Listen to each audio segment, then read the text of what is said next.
Victorian bakers cooked up death with every loaf. They worked in sweltering underground caverns, breathing coal dust and flour for 18-hour shifts, and still had to walk for miles delivering bread afterward. The average baker died at 42 years old, and yet, without them, Victorian Britain's Industrial Revolution would have collapsed from hunger. It makes you wonder, how did anyone survive making the very thing that kept everyone else alive? So yeah, if these stories work for you, subscribe. And I'm curious, what time is it where you are? Comment below. Last week, someone from Canada said they listened during lunch breaks. Not judging, just wasn't expecting that. Okay, tonight it's Victorian bakeries in the 1870s. But before we go anywhere, get cozy. Like, actually cozy. Pillows good? Blanket situation handled? Perfect. Trust me on this one. So congratulations, you just woke up in a Victorian bakehouse in Birmingham, 1875. It's 11 o'clock at night and your day is just beginning. The tiny underground room is lit by a single flickering gas lamp casting long shadows across walls stained black with decades of coal soot. The air feels thick enough to chew, a mix of damp heat and flour dust that coats your lungs with every breath. Not like the clean air flowing through your bedroom right now. Your back aches from sleeping on a thin sack of flour thrown over wooden boards, your makeshift bed for the 2-hour nap you managed between shifts. Your mouth tastes of yesterday's coal dust, your eyes sting, and your hands are cracked and bleeding from handling scorching hot trays and harsh lye soap. Welcome to the life of a Victorian journeyman baker, a job considered more deadly than working in the mines. The foreman, a burly man with forearms like Christmas hams, is already shouting orders as 3 other bleary-eyed men stumble into the bakehouse. Swift, Foster, get that bloody oven lit. Harpreet, start the sponge. New boy, haul those sacks. He points at you with a finger missing its top joint. Lost to a bread peel years ago. 20 stone of flour tonight. The factories need double for morning shift. 20 stone. That's 280 pounds of flour you'll be kneading by hand before dawn. For a moment, you consider running, but where would you go? In 1875, losing your position means starvation or the workhouse. Neither option is appealing, so instead you shuffle toward the corner where massive burlap sacks of flour are stacked against the wall. Bloody hell, it's freezing in here, mutters a skinny young man with hollow cheeks as he struggles to light the coal-fired oven. Just wait, replies the older baker beside him. In an hour you'll be sweating like a sinner in church. He's not wrong. Victorian bakehouses were cruel masterpieces of thermal torture, freezing cold when you arrived but soon transformed into sweltering chambers that routinely reached over 100 degrees Fahrenheit. The coal-fired ovens radiated heat into spaces with no ventilation, creating conditions that would violate every modern workplace safety law. Move it, the foreman cracks a towel near your ear. Those sacks won't walk themselves. You heave the first sack onto your shoulder, knees buckling under the weight. It feels like carrying a small child, a very dense, very heavy small child made of finely milled wheat. The rough burlap scratches your neck as you stagger across the room and drop it beside the massive wooden kneading trough. Flour puffs up in a cloud, settling on your face and hair. By morning, you'll look like you've aged 50 years, dusted white like some ghoulish spectre. The skinny baker, you learn his name is Duncan, has managed to get the fire roaring. The orange glow illuminates his face, showing eyes red-rimmed from lack of sleep and the perpetual flour dust. He's maybe 25, but looks 40. How long you been baking? He asks, not looking away from the flames. 3 months, you reply, returning for another sack. Won't make it to Christmas, he says flatly. Most don't. He wasn't being cruel, just stating facts. The statistics were brutal. In the 1870s, a baker's average life expectancy was just 42 years if they survived apprenticeship. Lung diseases from flour dust, burns, physical exhaustion, and injuries from heavy lifting took a devastating toll. The combination of sleep deprivation and dangerous equipment created a recipe for disaster that claimed countless lives. Right, you lazy bastards, the foreman claps his hands. Sponge needs starting now if we're to meet morning deliveries. The sponge was the first stage in bread making, a mixture of flour, water and yeast left to ferment before being made into dough. In better bakeries, the foreman would have come in earlier to set this up. In this Birmingham bakehouse, like most urban establishments, cutting corners was standard practice. Harpreet, a bearded man with powerful shoulders, dumps yeast into a smaller trough, then adds water and a portion of flour. American flour tonight, he grunts. Shipped in from the bloody colonies, makes for a stronger dough but hell on the arms.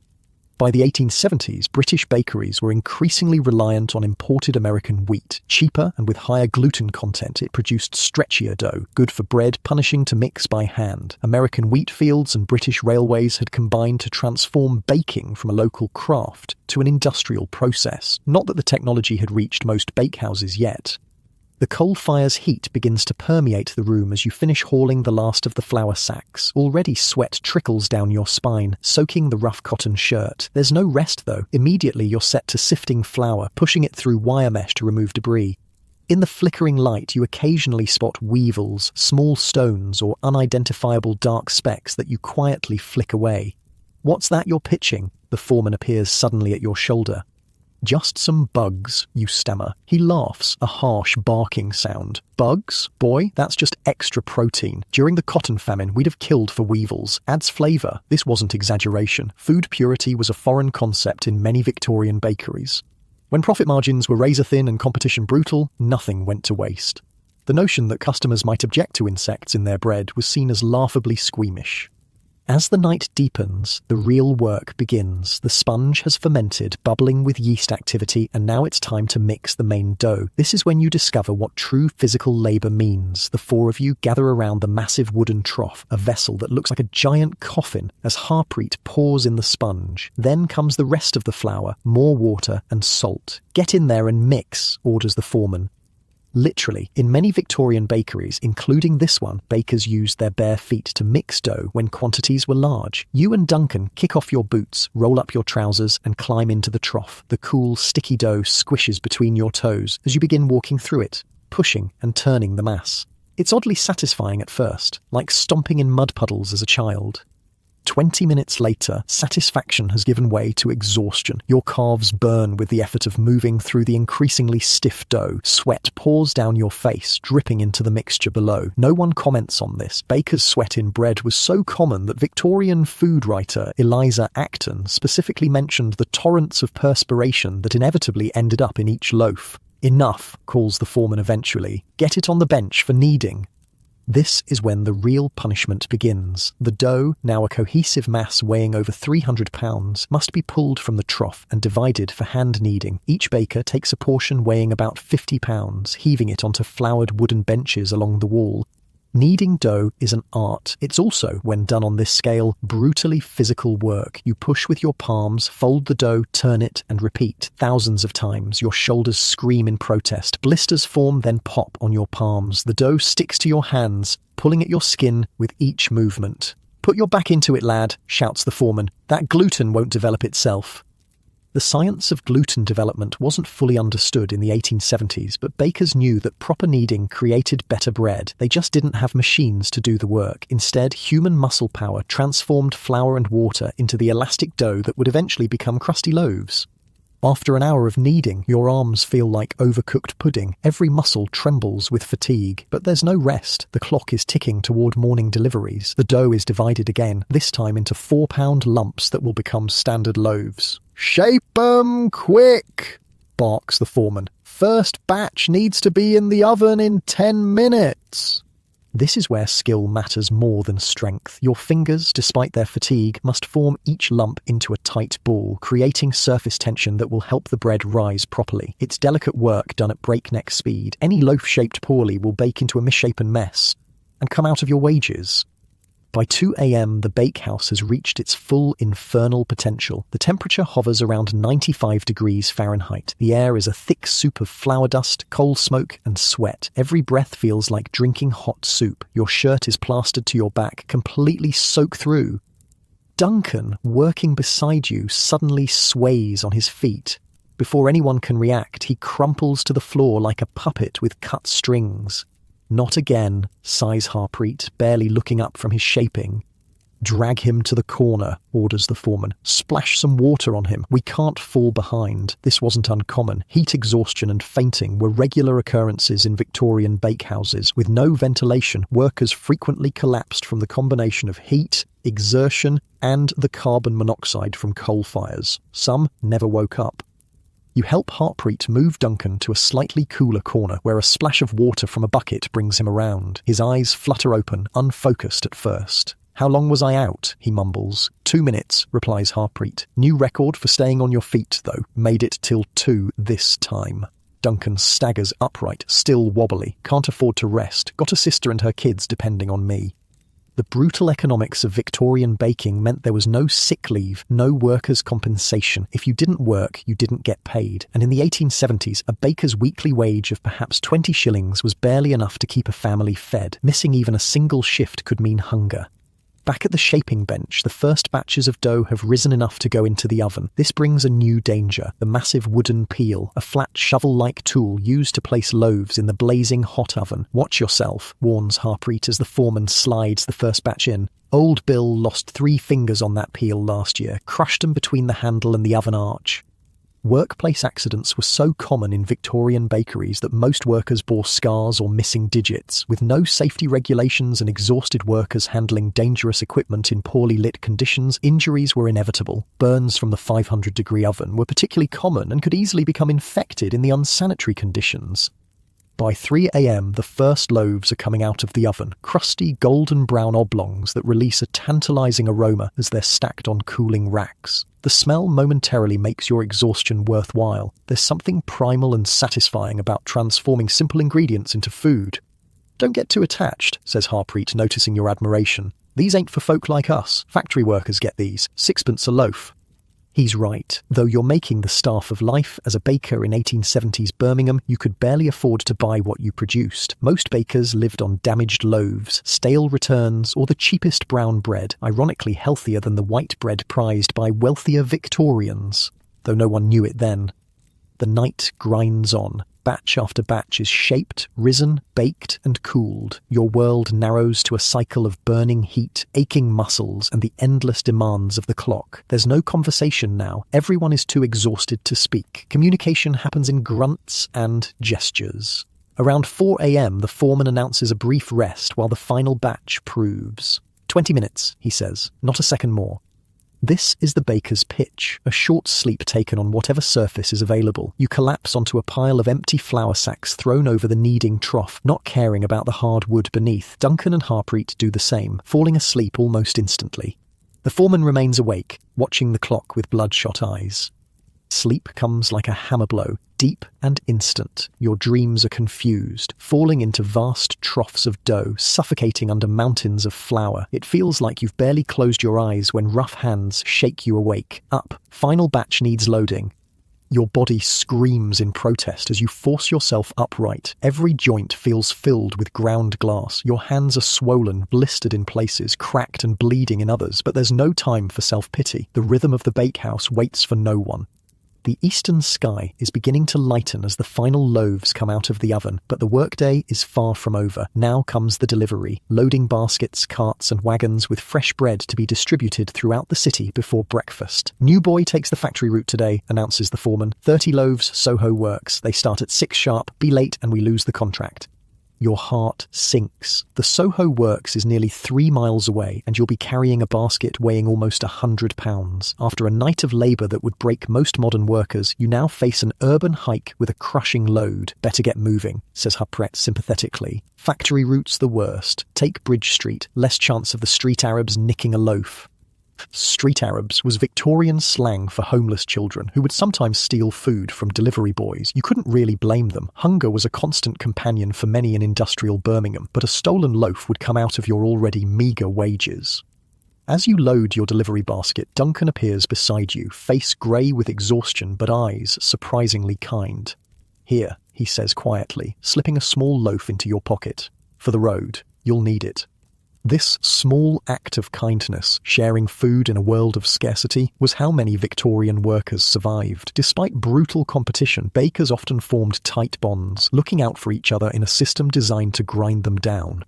Outside, the pre-dawn air feels shockingly cool after the inferno of the bakehouse. Your sweat-soaked clothes instantly chill you to the bone, but the heavy basket on your back will soon have you overheating again. The streets are not yet fully awake. A few early workers, night soil men finishing their rounds, the occasional police constable eyeing you suspiciously. This was the baker's twilight world, working while others slept, delivering the day's bread as the city slowly stirred to life. As you trudge toward the factory district, the weight of the basket already making your shoulders burn, you reflect on the brutal irony of your situation. Without you and thousands like you, Victorian Britain would starve. The Industrial Revolution, with its factories and mines, ran on the energy provided by bread. Yet those who made this essential food were among the most abused workers in the empire, broken by exhaustion, disease, and poverty. The average baker in 1875 would be dead before age 45, having spent a life in underground rooms breathing flour dust and coal smoke. The rising sun catches on factory chimneys ahead as you adjust your heavy load. Another day in Victorian Birmingham begins. For you, it's already halfway done. Tonight, you'll do it all again, and the next night, and the next. Such was the life of a Victorian baker, making the food that fed a nation, one exhausting loaf at a time. As the sun breaks over the horizon, painting the smoke-stained buildings in golden light, you find yourself wondering how long you'll survive in this profession that devours its own. The statistics aren't encouraging, but then again, someone has to beat the odds. Maybe it will be you. Or maybe, like so many others, you'll become just another casualty of the Victorian bakehouse, forgotten by history, your life spent feeding others until it burned away like flour in a too-hot oven.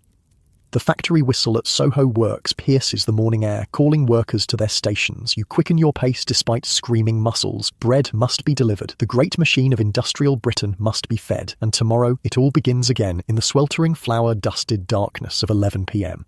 The workers at Soho Works swarm around you like hungry ants as you set down your basket of bread. 30 men in soot-stained clothes, their faces already streaked with factory grime despite the early hour, hands outstretched with coins. These are the lucky ones, factory workers with steady wages enough to afford a fresh loaf each day. "Back up, you animals," shouts the factory foreman, a whip-thin man with a magnificent moustache. "Form a bloody queue or none of you eats."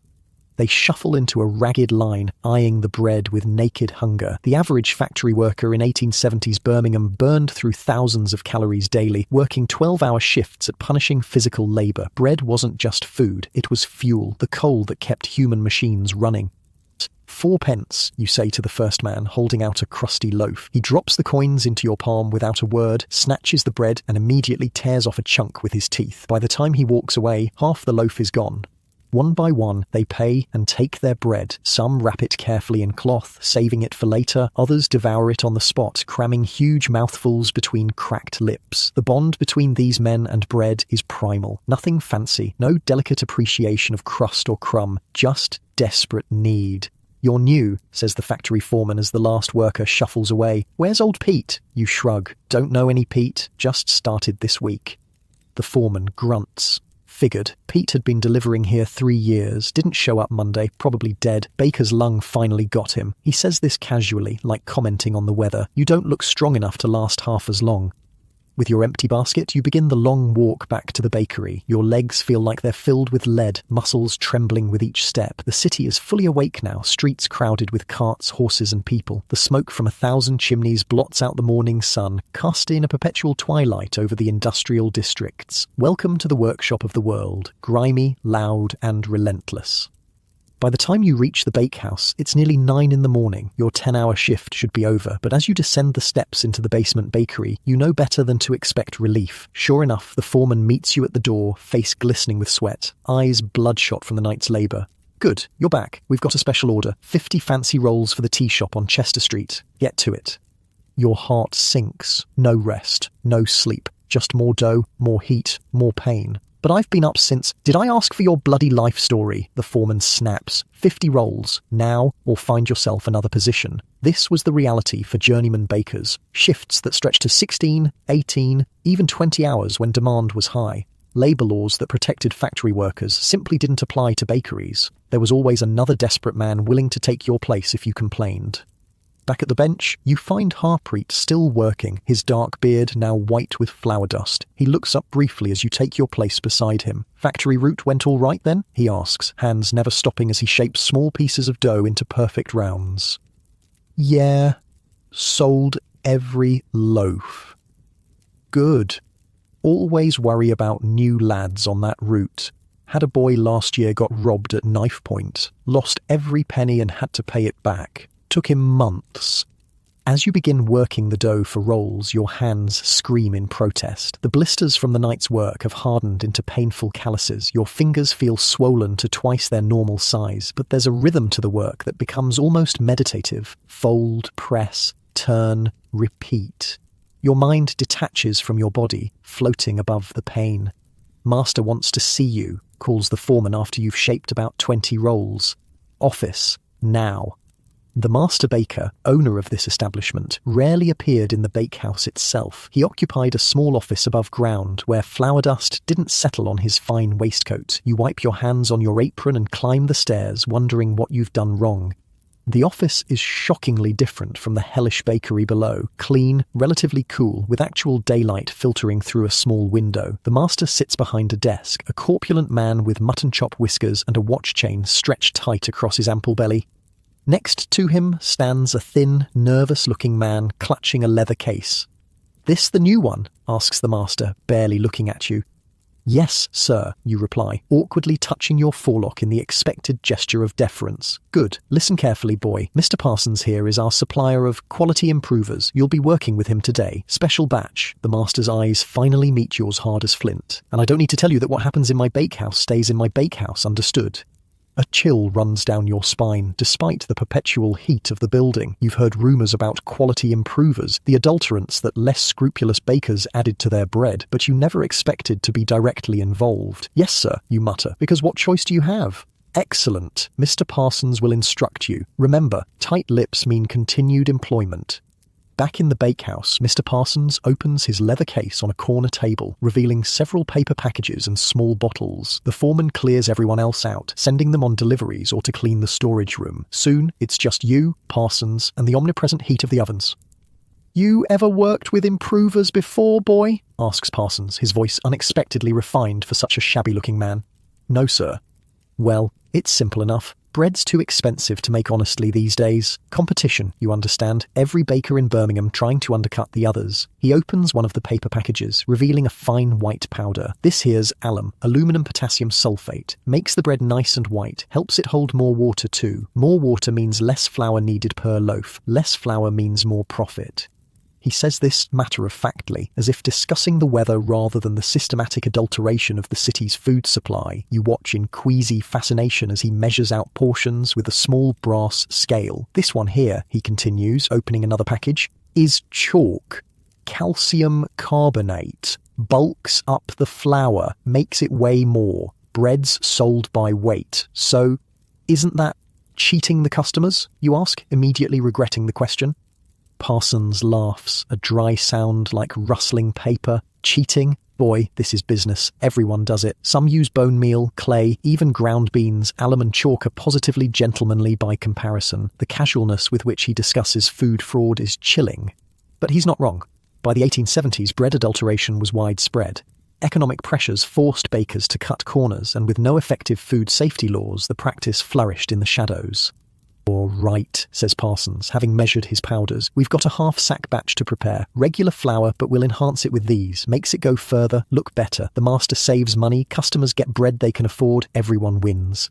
Except, of course, for the people eating chalk and alum with their daily bread. By the 1870s, some doctors were beginning to connect London's epidemic of rickets and digestive ailments with adulterated food, but such concerns rarely reached Birmingham's bakeries. Mixing the adulterants into the flour is unsettlingly easy. The white powders blend seamlessly, indistinguishable from the flour itself. As you knead this special batch, the dough feels slightly different, grittier, less elastic. But once baked, you doubt anyone could tell the difference by sight alone. The real trick, Parsons explains as you work, is getting the ratios right. Too much alum and people taste it. Metallic, too much chalk and the texture's off, but just the right amount. He pinches his fingers together in a chef's kiss. Perfection. Or close enough for Birmingham tastes anyway. The adulterated dough goes into the oven alongside regular loaves. While it bakes, Parsons packs up his case, leaving behind carefully labelled jars of his improvers for future use. "You did well," he says, snapping the case shut. "Not squeamish like some lads. The master will be pleased. You'll go far in this trade, if your lungs hold out, that is." He chuckles at his own dark humour and departs, leaving you alone with your complicity. When the adulterated loaves emerge from the oven, they look surprisingly good, perhaps even whiter and more attractive than the honest bread from earlier. They're set aside for a different delivery route, one serving the poorest neighbourhoods where customers care more about price than quality. "2 pence a loaf for these," says the foreman when he returns. "Half the flour, same weight, lower price. Everybody's happy. Except your conscience, which nags despite your exhaustion. But in the hierarchy of Victorian bakery needs, morality ranks far below survival, with wages of perhaps 20 shillings a week and rent for even the meanest lodgings taking half that. Principles were an unaffordable luxury for most journeyman bakers. As noon approaches, a new crisis erupts. Duncan, who had gone on a delivery route after his earlier fainting spell, staggers back into the bakehouse, blood streaming from a gash on his forehead. "Street Arabs," he gasps, collapsing onto a flour sack. "5 of them took the whole basket, 14 loaves for the boarding house on Mill Street." The foreman curses colourfully. "That's coming out of your wages, you useless sack of guts. That's 7 shillings lost." "They had knives," protests Duncan weakly. "What was I supposed to do? Fight back. Die defending the master's property if you have to." The foreman's face has turned an alarming shade of purple. "Instead, you come crawling back with nothing but excuses." This wasn't unusual. Bread theft was common in Victorian cities where hunger drove desperate acts. Delivery boys were frequent targets, especially in poorer districts. Some bakeries hired burlier men for dangerous routes, but most simply docked the wages of unfortunate victims like Duncan. "He needs a doctor," you say, looking at the blood still pulsing from Duncan's wound. The foreman laughs harshly. "Doctor? For a scratch? Back to work, both of you. We've got the afternoon batch to start." So begins the day shift, technically your second shift, though your body has long since stopped distinguishing between work periods. There's a different rhythm now. Instead of the massive batches of standard loaves made overnight, daytime baking focuses on smaller specialty items, rolls, buns, and fancy breads for middle-class tea tables. Despite your fatigue, you find this work slightly less punishing. The dough batches are smaller, the precision required offering a different kind of challenge. You're shaping delicate dinner rolls when the bakehouse door creaks open, admitting a shaft of actual daylight and a small, soot-smudged boy of perhaps 8 years. "Message for the master," he pipes, holding out a grimy piece of paper. The foreman snatches it, reads quickly, and frowns. They want 30 bath buns by 3 o'clock. New order from the tea room on Corporation Street. Bath buns, sweet fruited breads topped with sugar nibs, were popular afternoon treats for Birmingham's growing middle class. They were also time-consuming to make, requiring ingredients not yet prepared. "We haven't started a sweet dough," protests Harpreet. "There's no currants soaked, no sugar nibs." "Then you'd better get moving," barks the foreman. "And you," he jabs a finger at the messenger boy, "wait for a reply." The boy nods, then lets his curious gaze wander around the bakehouse. His eyes widen at the sight of the massive ovens, the troughs of dough, the exhausted men working in clouds of flour dust. "You want to be a baker when you grow up, lad?" asks Duncan, noticing the boy's fascination. The child shakes his head vehemently. "No, sir. Dad says bakers all die young with rotten lungs. I'm going to be a chimney sweep." A burst of laughter erupts from the tired bakers. The irony of considering chimney sweeping a healthier alternative isn't lost on them. Yet, in some ways, the boy wasn't wrong. Chimney sweeps, for all their hardships, at least worked in the open air part of the time. Bakers spent their lives underground, breathing a toxic mix of flour dust and coal smoke. "Smart lad," wheezes Harpreet, still chuckling as he begins measuring ingredients for the bath buns. Aim high, quite literally in your case. For the next hour, the bakehouse is a flurry of activity. Sweet dough is mixed, currants are hastily soaked, sugar nibs are crushed for topping. Despite your fatigue, there's something satisfying about creating these more elaborate treats, actual baking rather than the industrial bread production of the night shift. The messenger boy watches it all with wide eyes until the foreman shoos him away with a hastily scrawled note confirming the order. As the door closes behind him, shutting out the brief reminder that a world exists beyond these flour-dusted walls, you realise you've been awake and working for over 14 hours now. The human body isn't designed for such punishment. Your vision occasionally blurs, your hands moving on autopilot through familiar motions. Mistakes become inevitable. A tray of rolls left too long in the oven emerges charred beyond salvation. "That's 6 pence off your wages," snaps the foreman. "Pay attention, damn you." But attention is a luxury when exhaustion saturates every cell. Victorian bakers operated in a perpetual state of sleep deprivation that modern medicine would classify as torture. The resulting accidents, burns, and injuries were considered simply part of the trade. By mid-afternoon, the bath buns are finished, golden brown, studded with currants and topped with crunchy sugar nibs. They look and smell delicious, a cruel contrast to your own gnawing hunger. You haven't eaten since Duncan slipped you that small loaf hours ago. You, the foreman points at you, delivery to Corporation Street. Don't dawdle and don't let anyone rob you, not in that neighbourhood anyway. It's all toffs and shop girls. The prospect of leaving the bakehouse, even briefly, feels like a reprieve. You carefully pack the still warm buns into a clean delivery basket and head up the stairs into the world of the living. Outside, the summer sun is high, beating down on Birmingham's smoke-stained buildings. The contrast between the infernal bakehouse and the ordinary street life is jarring. People go about their business, shop doors stand open, a street vendor sells flowers from a colourful cart. None of them know or care about the underground world that produces their daily bread. Corporation Street is one of Birmingham's better areas, lined with fashionable shops and tea rooms catering to the middle classes. The tea room that ordered the buns has large windows displaying dainty tables where women in elaborate dresses sip from porcelain cups.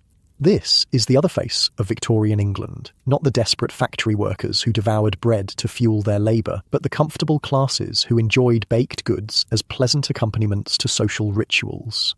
The manager who receives your delivery is a thin man with waxed moustaches and the perpetually disappointed expression of someone who considers himself better than his station. These are late, he sniffs, inspecting the buns. We specified 3 o'clock. It's nearly past. Sorry, sir. Extra order. Had to make them fresh.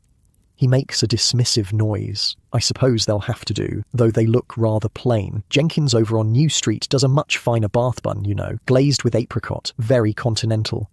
You stand impassively, too tired to defend your work or explain the brutal conditions under which it was produced. The gulf between those who make and those who consume seems unbridgeable. This man, with his clean hands and ironed collar, can never understand what went into the buns he casually criticises.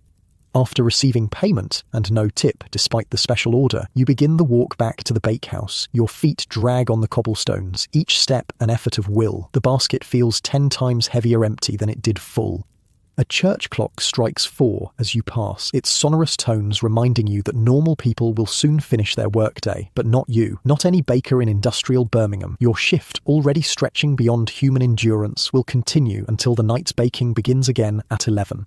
As you descend the steps back into the underground bakehouse, the familiar wall of heat and flour dust embraces you like a toxic lover. Duncan and Harpreet are still at their stations, faces grey with fatigue, movements mechanical. The foreman prowls between them, sharp-eyed despite his own exhaustion. Payment, he demands, hand outstretched. You surrender the coins from the tea room, which disappear instantly into his pocket. You don't ask how much of this will actually reach the master, or whether any portion might find its way to the workers who created the goods. The answer is obvious. Right, he says, already moving on. Clear those benches. We've got the evening bread to start. 50 household loaves and 30 workers' loaves. Your heart sinks. No rest, no break. Just more dough, more heat, more pain. This is what it meant to be a baker in Victorian England. Not the romantic image of artisanal craft, but an endless grind that consumed bodies and lives. As you mechanically begin cleaning the workbenches, scraping away dried dough and dusting with fresh flour, Harpreet appears beside you. His normally stoic face shows concern. You need to rest, he says quietly, glancing toward the foreman who has momentarily stepped out. You've been going since last night. Take 20 minutes in the storage room. I'll cover for you. This small kindness, the offer to risk his own position to let you rest, nearly breaks you. In a world designed to grind workers down, such moments of humanity were precious lifelines. The foreman will notice, you protest weakly. Harpreet shakes his head. Not if I knock over the flour bin accidentally. He'll be too busy screaming at me to count heads. Before you can argue further, he moves with surprising quickness for an exhausted man bumping hard into a sack of flour precariously balanced on the edge of a shelf. It crashes down, splitting open and sending a spectacular cloud of white dust across the bakehouse. The foreman's roar of rage is immediate. You clumsy ox! That's 15 shillings of flour! In the chaos that follows, you slip unnoticed into the small storage room where additional supplies are kept. Among sacks of flour and boxes of yeast, you find a relatively clean corner and sink down, your back against the cool stone wall. The relief of simply not standing is indescribable. Your eyelids feel weighted with lead, your limbs distant and disconnected. Sleep ambushes you between one breath and the next, pulling you under like a riptide.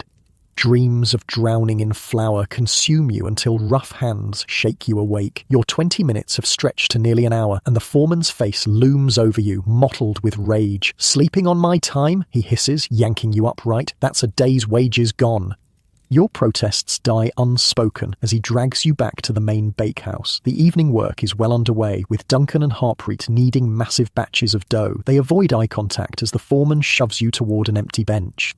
"Since you've had your beauty sleep," he snarls, "you can handle the fancy breads yourself. Tea shop on Colmore Row wants 30 French rolls and a dozen Vienna loaves by morning. Recipes there." He jabs a flour-dusted finger toward a scrap of paper. "Mess it up and you're finished here." The task is both punishment and test. Fancy breads required skill and precision, usually reserved for more experienced bakers. Assigning them to you, exhausted and junior, is setting you up for failure. Harpreet catches your eye when the foreman turns away, mouthing, "Sorry." His distraction hadn't worked as planned. Instead of saving you trouble, he's landed you in deeper water. The recipe for French rolls is deceptively simple: flour, water, salt, yeast, milk, and butter. But the technique demands finesse, gentle handling to develop the gluten without toughening the crumb, precise shaping to create the characteristic split top. Vienna loaves are even trickier, requiring a special preparation called Vienna process that uses beer yeast instead of baker's yeast for a distinctive flavor. Your hands shake as you gather ingredients. The butter, a luxury in most bread recipes, has softened in the bakehouse heat, slipping greasily through your fingers as you measure it. The milk comes from a questionable jug that's been sitting for hours, already taking on a slightly sour smell in the constant warmth. "Don't waste that butter," snaps the foreman, watching your every move. "Costs more than you do." He wasn't exaggerating. In the 1870s, butter was an expensive commodity, particularly in urban areas. Using it in bread meant targeting wealthier customers who could pay premium prices. The fancy bread market was where bakeries made their real profits, charging 3 or 4 times what they could for standard loaves. You mix the enriched dough carefully, aware of the foreman's scrutiny. The addition of butter and milk transforms both the texture and the workability. It's softer, silkier under your hands, but also stickier and more prone to tearing. Every fold and turn requires a lighter touch than the brutal kneading of standard dough. As you work, a young boy enters the bakehouse, no older than 12, but with the weathered face of someone much older. His clothes are ragged, his thin arms mottled with burns and scars. "New apprentice," grunts the foreman by way of introduction. "Show him what to do, Duncan." Victorian bakeries operated on a strict hierarchy. At the bottom were apprentices, usually boys from poor families bound by contract to serve for years in exchange for learning the trade. Their conditions were often worse than adult workers, their treatment harsher. Duncan gestures the boy over, showing him how to stack wood for the oven. The child moves with the wary caution of someone used to blows, flinching when Duncan raises a hand to point. "What's your name, lad?" asks Harpreet kindly. "Tommy, sir." His voice is barely audible over the bakehouse noise. "Not sir, just Harpreet. We're all covered in the same flour here." You watch this interaction while shaping your French rolls, forming the dough into small ovals before making the distinctive central split with a floured finger. There's something heartbreaking about seeing a child enter this punishing trade, knowing what lies ahead for him: the burning lungs, the exhausted muscles, the life expectancy shortened with every sack of flour heaved. But apprenticeship was how the system perpetuated itself. Every master baker had once been an apprentice. Every journeyman had suffered through those early years. The shared misery created a bond, a fraternity of flour and fire that sustained men through unbearable conditions. Tommy is immediately put to work hauling coal for the ovens, his small frame struggling with weights that would challenge an adult. When he stumbles, spilling precious fuel, the foreman cuffs him hard across the ear. "Clumsy brat, pick up every piece." The boy doesn't cry, a telling sign that such treatment isn't new to him. Instead, he silently gathers the scattered coal, face impassive. By tomorrow, his hands will be blistered and raw. By next week, they'll have calluses to match the older bakers. By next year, if he survives, his lungs will have begun their slow deterioration. Your fancy dough has risen enough for shaping. The Vienna loaves require special attention, formed into oblong shapes with pointed ends, then slashed with a razor in distinctive patterns before baking. The resulting bread would have a crackling crust and a tender interior, commanding top prices in the tea shops and hotels of Birmingham. As you work, a commotion erupts at the bakehouse entrance. A well-dressed woman appears at the top of the stairs, her face pinched with distaste as she surveys the subterranean workspace. Behind her stands the master baker, his usual pomposity deflated in her presence. "As you can see, Mrs. Harding, we maintain the highest standards," he says, gesturing expansively. "The finest ingredients, skilled craftsmen." The woman, clearly a potential customer of significance, descends 2 steps, then stops, overwhelmed by the heat and flour dust. "You actually prepare food in these conditions?" Her voice drips with genteel horror. "All bakeries operate similarly, madam. The underground location maintains optimal temperature for fermentation." The master is sweating now, and not just from the ovens. A wealthy client's disapproval could be disastrous. Mrs. Harding's gaze sweeps across the grimy walls, the coal-blackened ovens, the exhausted workers, and finally settles on young Tommy, his face streaked with coal dust as he struggles with the oven door. "You employ children in this inferno." "Apprentices, madam. The traditional way of training. The boy is learning a valuable trade." Her lips thin to a bloodless line. "I think not, Mr. Barker. My hotel requires suppliers with more modern sensibilities. Good day." She turns and ascends the stairs, the master following with desperate placations. Her silk skirts disappear through the door, taking with her the promise of a lucrative contract. The master returns alone, face darkened with rage. His gaze falls on Tommy, still struggling with the oven. "You," he snarls, "your filthy appearance cost me the Grandview Hotel account. Get out of my sight." Tommy shrinks back, confusion and fear warring on his young face. "But sir, where should I—" "Did I ask for questions?" "Out." The boy looks desperately toward Duncan, who steps forward with uncharacteristic boldness. "Master, the lad's contracted for 3 years. His parents were paid £5 for him. You can't just— Another word and you'll join him." The master's face has turned an alarming purple. "This is my bakehouse. I decide who works and who doesn't." Tommy backs toward the stairs, eyes wide with panic. Being dismissed means more than losing a position. For a contracted apprentice, it could mean destitution or even prison for breach of agreement. Many such boys had no homes to return to, their families having essentially sold them to the trade. Harpreet moves subtly, slipping something into the boy's pocket as he passes. Money, perhaps, or food. A small mercy in a merciless situation. Tommy vanishes up the stairs, another casualty of the bakery business. The master storms out after him, leaving a wake of tense silence. The foreman, after ensuring his employer is truly gone, spits on the floor. "Bloody high and mighty customers," he mutters, "want their fancy bread but don't want to know how it's made. What did they expect? A bloody palace?" It was a common hypocrisy of Victorian society, a desire for the products of industrial labour without acknowledgement of the human cost. The same ladies who shuddered at bakehouse conditions happily consumed the bread, cakes and pastries produced there, maintaining the fiction that their food appeared by some clean, magical process. Your Vienna loaves are ready for the oven now, risen to perfect plumpness. As you score the tops with a razor, creating the signature pattern that would identify them as premium products, you realise how different these are from the standard loaves produced for factory workers. These breads, with their butter, milk and meticulous preparation, were destined for the breakfast tables of people who would never know your name, never imagine your working conditions, never connect their morning toast to your night of toil. The fancy bread goes into the oven under the foreman's critical eye. 12 minutes, not a second more, he instructs, and watch the colour, they want golden, not brown. This precision was another aspect of class division in Victorian baking. Working-class bread was functional fuel, but middle and upper-class bread was expected to meet aesthetic standards. The perfect colour, the right crust texture, the precise size and shape. Variations that would be ignored in a factory worker's loaf would render fancy bread unsaleable to wealthier customers. As your Vienna loaves bake, filling the bakehouse with a tantalizing aroma, the door opens again to admit a different kind of visitor. This woman wears no silk, no fashionable bonnet. Her practical dress and sturdy boots mark her as working class, but there's an authority in her bearing that commands attention. "Evening, gents," she says briskly. "I'm Mrs. Parker from the Bakers Association, here about union matters."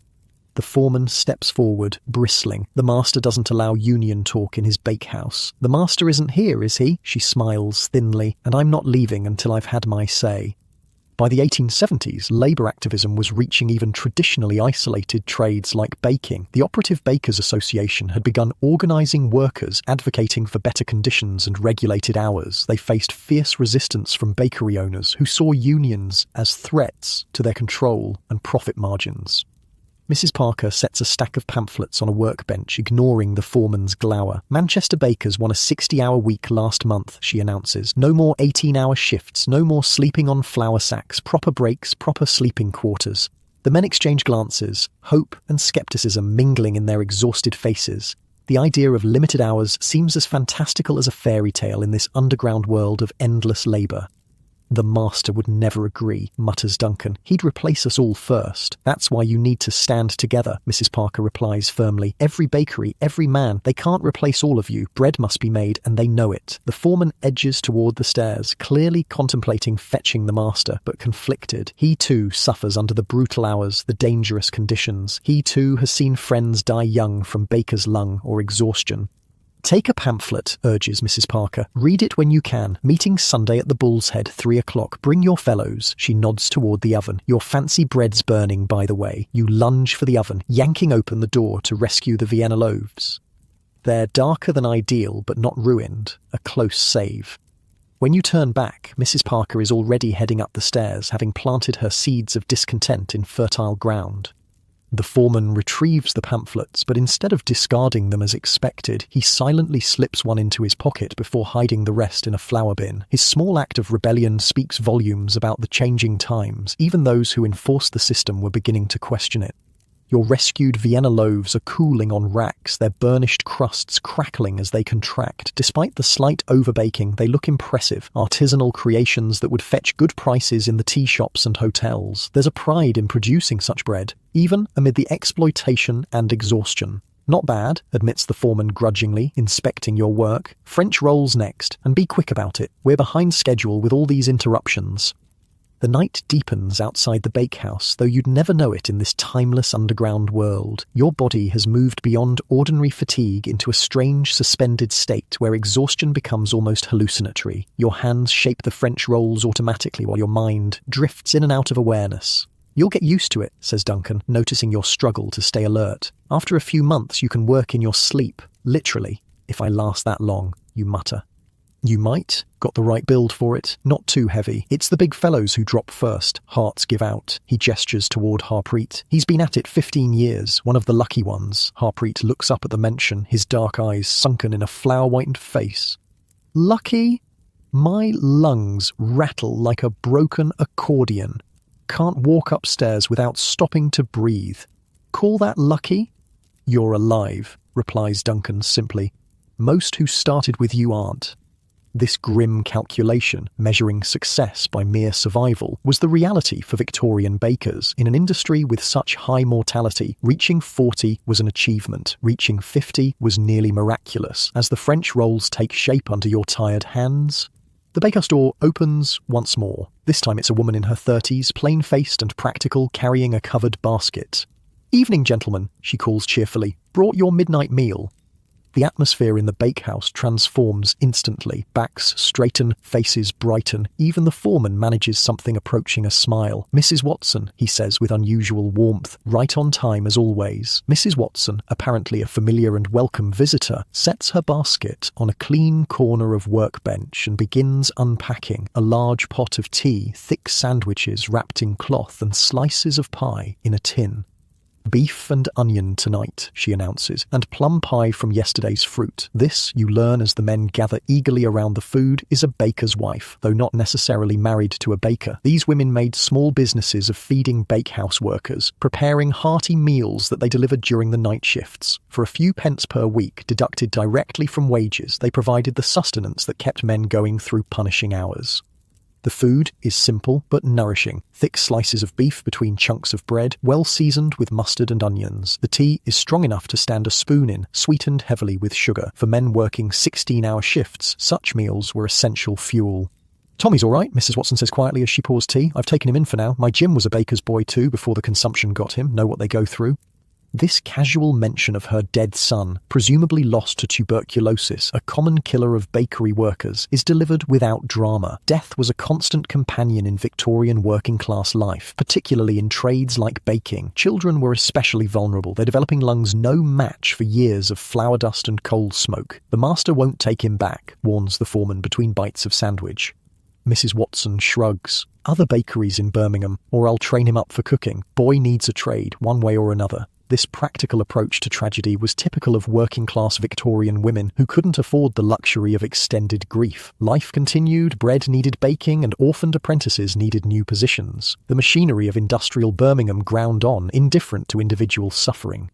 You eat your sandwich gratefully, the first proper food you've had in nearly 24 hours of continuous work. The simple meal feels like a feast, restoring some small measure of energy to your depleted body. The brief respite from labour, perhaps 15 minutes total, is equally precious. All too soon, Mrs. Watson packs up her empty containers. Same time tomorrow, gentlemen. Mind the ovens. With a cheerful wave, she departs, leaving behind the lingering scent of onions and tea to compete with the omnipresent smell of baking bread. Back to it, orders the foreman, any momentary softening erased from his manner. Those fancy breads won't bake themselves. As you return to your station, Harpreet appears at your elbow, speaking in a low voice meant only for you. Union meeting Sunday. You should come. Things are changing in the trade, slowly but changing. Manchester bakers got their 60-hour week. Liverpool's fighting for morning start times instead of midnight. Could happen here too. The idea seems almost too hopeful to contemplate. A world where bakers worked reasonable hours, where men didn't die at 40 with flour-choked lungs. Could such a future actually exist? The master would never allow it, you whisper back, echoing Duncan's earlier doubt. Harpreet's smile is tired but genuine. Masters don't have a choice when all the journeymen stand together. Bread must be made, and only we know how to make it. This simple truth, that despite their exploitation, bakers held real power through their specialized knowledge, was the foundation of the growing labor movement. Bread was non-negotiable, the essential fuel of industrial Britain. Without bakers, the factories would literally grind to a halt as workers weakened from hunger. Your French rolls have risen perfectly, small pillows of dough ready for the oven. As you slide them onto the peel for baking, you find yourself contemplating Harpreet's words. The union meeting, the possibility of change, the idea that this brutal existence isn't inevitable. Seeds of hope taking root alongside the exhaustion. The rolls go into the oven's blazing heat, another batch of fancy bread destined for middle-class breakfast tables. Outside, Birmingham sleeps, unaware of the underground world that feeds it, but perhaps that world is finally stirring towards something resembling justice. One loaf, one baker, one union meeting at a time. Dawn creeps into Birmingham with reluctant fingers, grey light filtering through a perpetual veil of coal smoke. Your fancy breads, the French rolls and Vienna loaves, have emerged from the oven golden and fragrant, cooling on racks while the day's regular bread continues to bake. Your body has moved beyond exhaustion into a strange twilight state where time blurs and reality seems slightly bent around the edges. "Delivery time," announces the foreman, tossing you a coarse canvas bag. "Fancy bread route today. Colmore Row tea shops, then the hotels on New Street." Your heart sinks. After nearly 24 hours of continuous labour, you're now expected to haul bread across Birmingham, navigating morning crowds and discriminating customers. But refusal isn't an option. In the bakery hierarchy, delivery duty rotated among the junior workers, regardless of how long they'd been on shift. "Take these with you," says Harpreet quietly, slipping 2 small loaves into your bag when the foreman isn't looking. One for you, one for trading. You'll need it. This simple kindness, sharing food in a world of scarcity, was the working-class solidarity that kept people alive in Victorian cities. Bakers traded bread for other necessities, creating informal networks of mutual aid beneath the official economy. Outside, Birmingham is stirring to life. Factory whistles pierce the dawn, summoning workers to their stations. Street vendors push carts into position, arranging wares for the day's trade. A milk cart rattles past, the hollow clank of bottles marking its progress down cobbled streets. The weight of your delivery, nearly 40 pounds of premium bread, already makes your shoulders burn as you navigate toward Colmore Row, home to Birmingham's more refined establishments. The contrast between the hellish bakehouse and these elegant tea shops is stark, rather than mere blocks apart.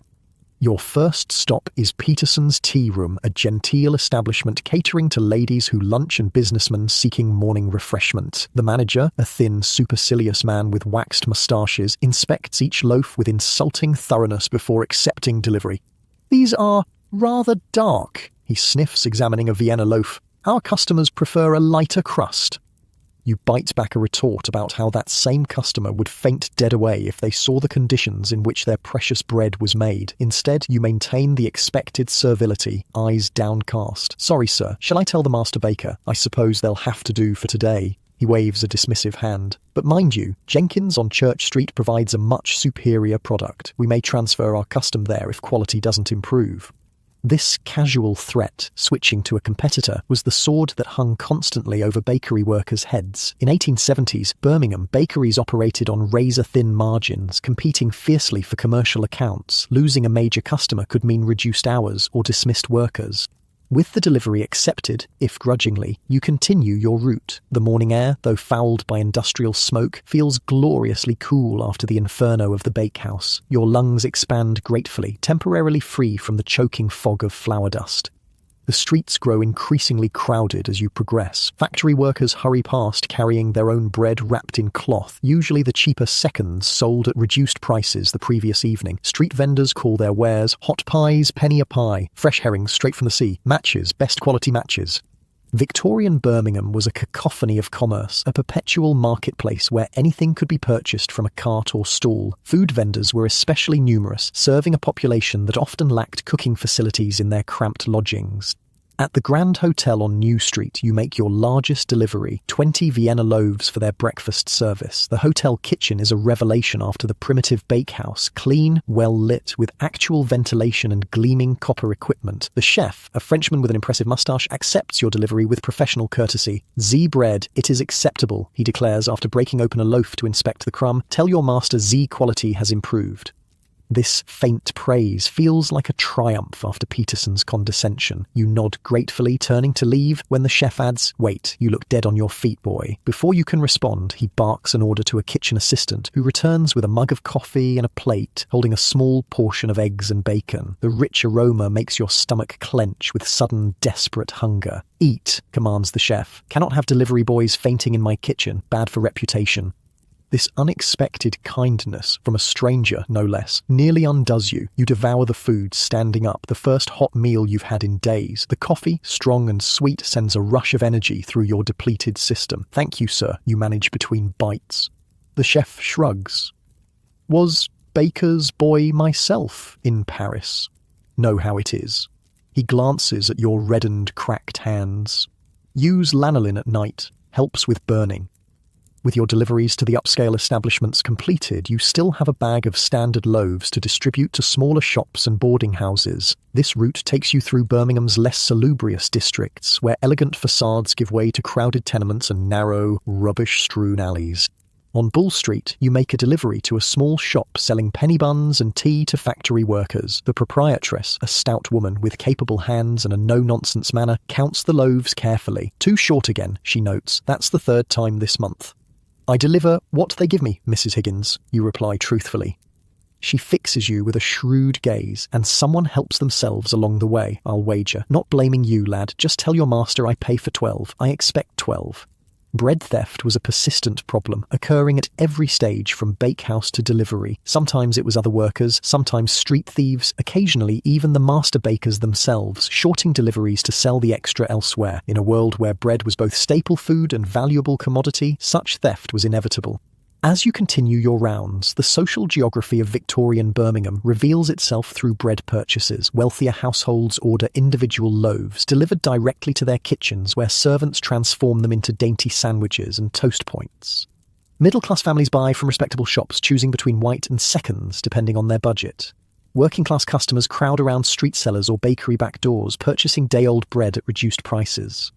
At the very bottom of this bread hierarchy are the truly destitute, who gather behind bakeries at day's end, hoping for charitable distributions of unsold loaves. These bread lines were unofficial but ubiquitous in Victorian cities, a last defence against starvation for those who had fallen through the already threadbare social safety net. You witness one such gathering as you pass Simmons Bakery on your return route. A cluster of hollow-eyed women and children wait patiently near the back entrance, some clutching containers, others simply holding out bare hands. A baker's assistant appears with a tray of burnt or misshapen loaves, distributing them with mechanical efficiency. There's no conversation, no acknowledgement beyond the bare transaction. Bread given, bread received. The sight is sobering. For all the hardships of bakery work, at least you have guaranteed food. These people lack even that basic security, dependent on charity for their daily sustenance.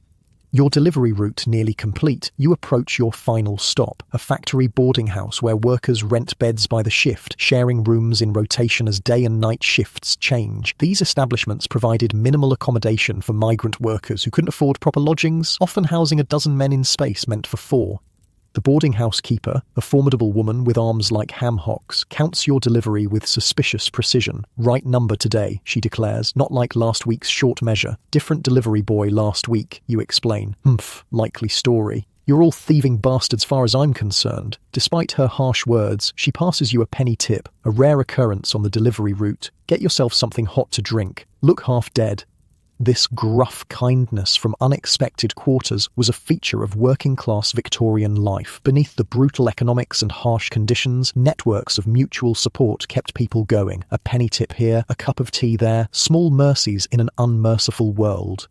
With your deliveries finished, you begin the long walk back to the bakehouse. Your legs ache with each step, joints grinding like rusty hinges. The morning has advanced toward noon, the streets now crowded with shoppers, merchants, and the ever-present flow of industrial workers moving between factories. Near the market square, you encounter a scene typical of Victorian urban life, a hot bread seller with a mobile cart surrounded by customers. These vendors purchased bread directly from bakeries, then sold it still warm on street corners, adding a small markup for convenience. They were both competition and customers for established bakeries, occupying an ambiguous middle ground in the bread economy.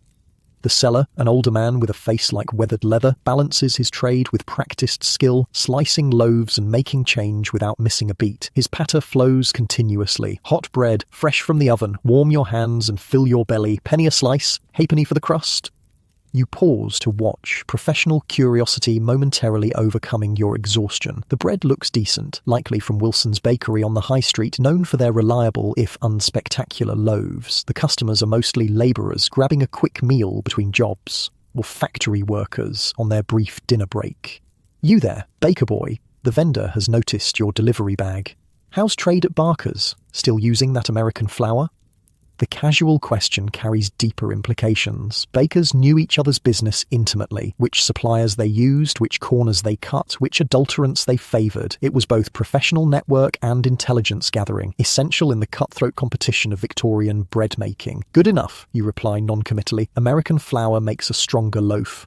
The vendor nods sagely. When it's not cut with bean flour, old Barker's been known to stretch his supplies, hasn't he? He winks conspiratorially. Not that anyone's innocent in this trade. We do what we must.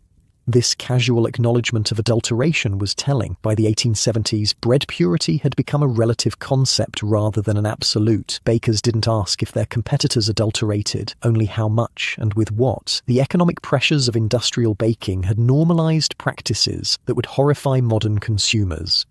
Continuing toward the bakehouse, you pass a street corner where a constable has detained a young boy, perhaps 10 years old, clutching half a loaf of bread. The child's face is streaked with tears and grime, his clothes ragged and several sizes too large. Caught him red-handed, the constable explains to a small crowd of onlookers. Snatched it from Gilmore's delivery cart. The penalty for such theft could be severe. Even a child might face imprisonment or transportation for stealing something as valuable as bread. Victorian justice showed little leniency for crimes of poverty, particularly when they threatened the sanctity of commerce. Without consciously deciding to intervene, you find yourself stepping forward. "He's mine," you call to the constable. "My brother sent him to fetch bread and he got confused about paying first." The constable looks sceptical, but the boy, quick-witted despite his distress, immediately plays along. "Sorry, Charlie, didn't mean to cause trouble." "You'll vouch for him then?" asks the constable, clearly relieved at the prospect of resolving the situation without paperwork. "Yes, sir. Won't happen again." You produce a penny from your meagre store of tips. For the bread.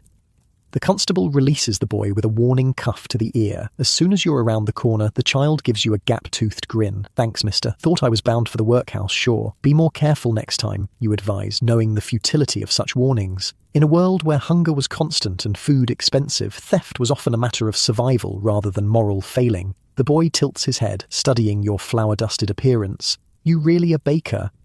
"At Barker's, on Bridge Street. Hard work, that." He says this with the worldly wisdom of a child who has never known anything but hard work. "Me dad was a baker 'fore his lungs gave out. Died when I was 6. This casual mention of parental death, delivered without self-pity or drama, was typical of Victorian street children. Mortality was so common among working-class parents that orphaned or abandoned children formed a significant underclass in most industrial cities. "What's your name?" you ask. "Billy. Some call me Billy Crumb on account of I'm always after bread." He grins again, displaying his missing teeth. "Best thing for hungry bellies." Here, you retrieve one of the small loaves Harpreet gave you earlier. Try not to steal next time. Magistrates aren't always understanding. The boy accepts the bread with solemn gravity, tucking it inside his ragged jacket. God bless you, mister. I'll remember this. Such interactions, brief moments of humanity amid the grinding machinery of Victorian commerce, were the small victories that made urban life bearable. As Billy disappears into the warren of side streets, you feel a fleeting satisfaction that outweighs your bone-deep exhaustion.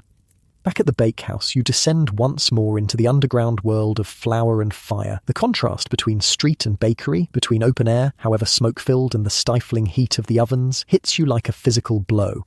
The day shift is in full swing, with different workers now manning the benches. Your night crew, Duncan, Harpreet, and the foreman, have presumably gone home for their brief rest before returning at 11. New faces regard you with the vacant exhaustion typical of bakery workers, barely acknowledging your return. "Delivery boy's back," calls someone. "Master wants to see you."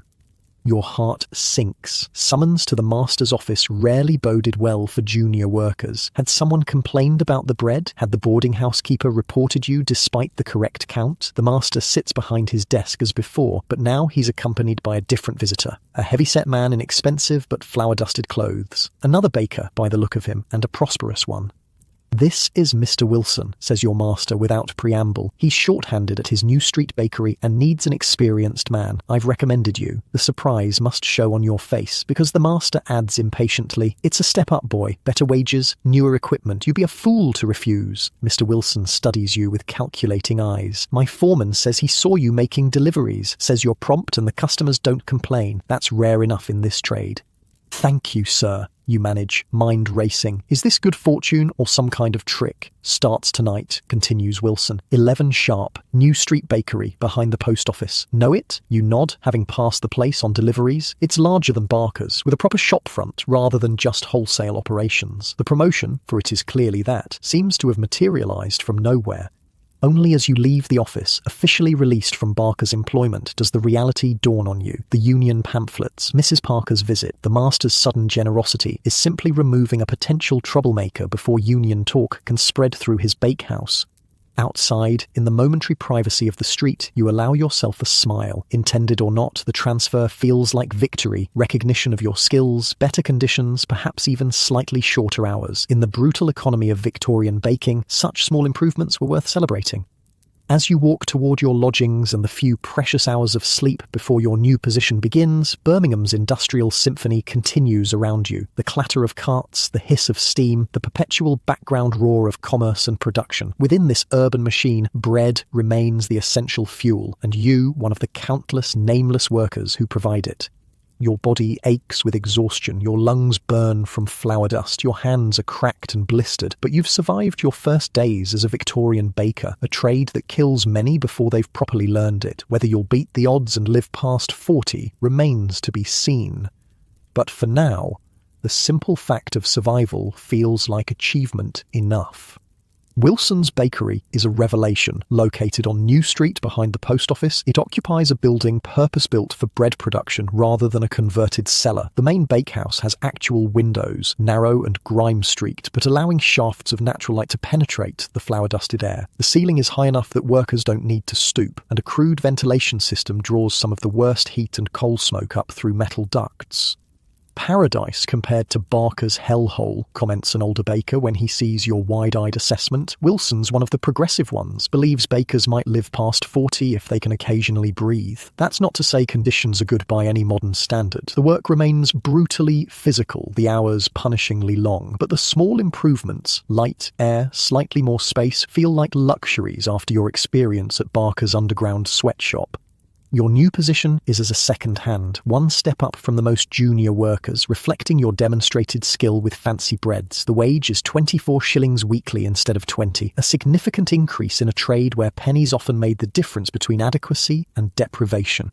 The night shift begins as before at 11, but Wilson's operation has a more organised system. The first sponge is already prepared by a day worker, saving the initial mixing step. Equipment is cleaner, ingredients better sorted, the workflow more efficient. Even the foreman at grey-haired veteran named Phillips seems less tyrannical than his counterpart at Barker's Tain Says. "New man, eh?" he says, looking you over with professional assessment. "Heard you've got a hand for Vienna bread. We do a lot of that here. Hotel contracts."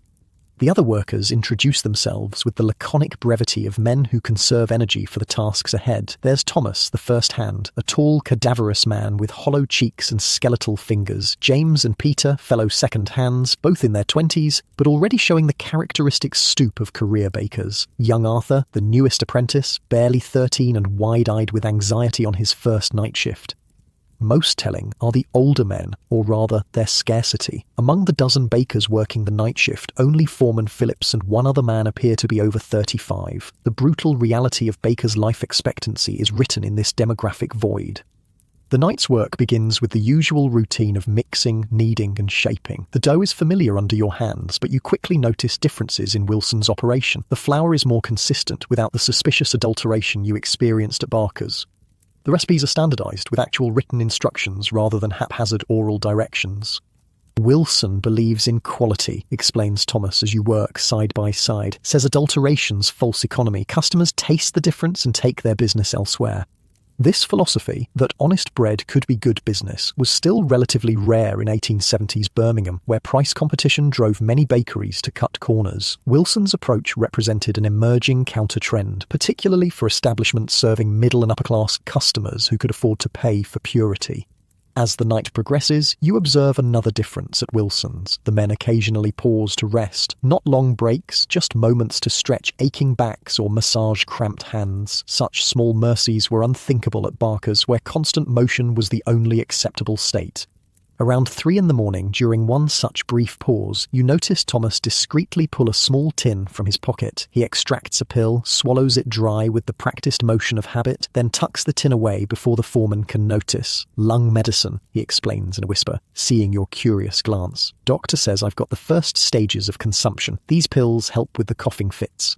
Tuberculosis, consumption in Victorian parlance, was endemic among bakery workers, their lungs weakened by years of flour dust and coal smoke. What's striking isn't Thomas's condition, but the fact he can afford a doctor's visit and medicine on a baker's wages.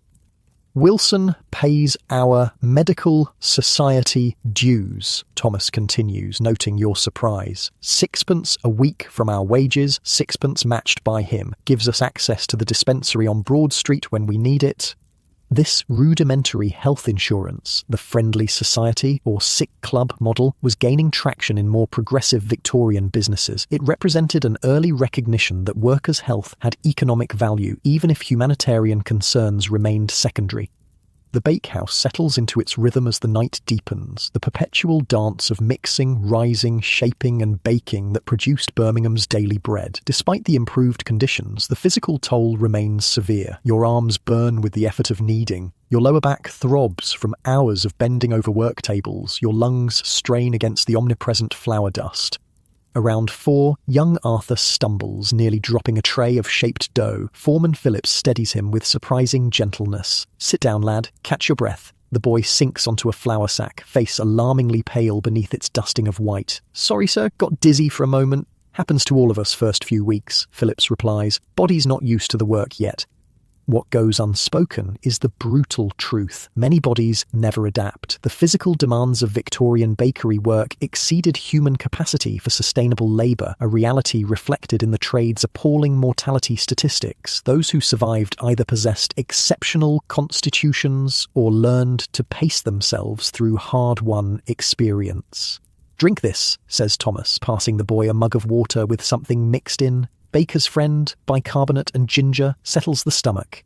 Such home remedies circulated among trades where occupational illness was common, but medical care rare or unaffordable. Victorian workers developed extensive folk pharmacopoeia to address the specific ailments of their professions, from baker's lung to painter's colic to miner's black spit. As dawn approaches, the bakehouse fills with the rich aroma of fresh bread, the daily miracle that somehow justifies the night's suffering. The first batches emerge golden from the ovens, cooling on racks, while the next round takes their place in the perpetual cycle of production. Wilson himself makes an appearance as the morning deliveries are prepared, a rare sight at this hour. Most master bakers delegated early supervision to foremen, appearing only after respectable business hours. Wilson, however, inspects the night's output with professional scrutiny, breaking open loaves to check the crumb, testing crusts for proper crackling resistance. "The Vienna loaves for the Grand Hotel look especially good," he comments, nodding toward a rack of the distinctive oblong breads. "Who shaped these?" Foreman Phillips gestures toward you. "New man, sir. Came from Barker's with experience in fancy bread." Wilson studies you with newfound interest. "Good technique. Keep it up." The brief praise, delivered without sentimentality, nonetheless warms you more than might seem reasonable. Recognition of skill was rare in a trade where workers were often viewed as interchangeable muscle. As the morning shift workers arrive to take over the bakehouse, you and the other nightmen prepare for delivery duties. Wilson's operation divides these tasks more systematically than Barker's, each baker responsible for specific routes rather than random assignments. Your allocated delivery is to several hotels and tea shops in the commercial district, carrying primarily fancy breads and rolls. The weight is substantial, perhaps 50 pounds in your basket, but the route is compact, minimizing the distance you'll need to walk with this burden. Outside, Birmingham's morning presents its usual face, coal smoke hanging low in the dawn light, early workers hurrying toward factories, street vendors setting up for the day's trade. Your body aches with familiar fatigue, but there's a different quality to it, the honest exhaustion of hard work, rather than the crushing depletion you experienced at Barker's. Your first delivery stop is the Grand Hotel, where you encounter the same French chef who showed you kindness on your previous route. He recognizes you immediately. "Ah, the boy from Barker's. Now you work for Wilson, yes? Much better." He inspects the Vienna loaves with professional approval. "These are correct. Good oven spring. Proper scoring." As he signs for the delivery, he adds conversationally, "You know there is meeting Sunday for Bakers' Union?" The casual mention of union activity, once whispered furtively, signals changing times in the trade. By the mid-1870s, labour organisation was moving from shadows into open discussion, at least in more progressive establishments. "At the Bull's Head, you confirm. 3 o'clock. Good. Many will attend, I think. Even my kitchen bakers." He taps his nose conspiratorially. "Change comes, yes? Slowly, but it comes." This sentiment, cautious optimism about improving conditions, echoes throughout your delivery route. At Jennings' tea room, the manager mentions that her cousin, a journeyman baker, has joined the Operative Bakers Association. At Whitmore's hotel, you glimpse a union pamphlet partially hidden beneath the kitchen counter. At Patterson's Bakery, where you deliver surplus dough for their own baking, the shop girl whispers that her father, a master baker himself, has begun closing on Sundays to give his men a full day's rest. These small signs of change, scattered through Birmingham's commercial district, represent the first stirrings of reform in one of Britain's most exploitative trades. The 1870s marked a turning point, when decades of suffering finally began translating into organised resistance and gradual improvement. Your deliveries complete, you begin the walk back to your lodgings and the precious few hours of sleep before the next shift begins. Passing through a working-class neighbourhood, you notice a crowd gathered outside a corner shop. Mothers with young children, elderly couples, factory workers on their dinner break. They're listening to a well-dressed man standing on a wooden crate, his voice carrying clearly through the morning air.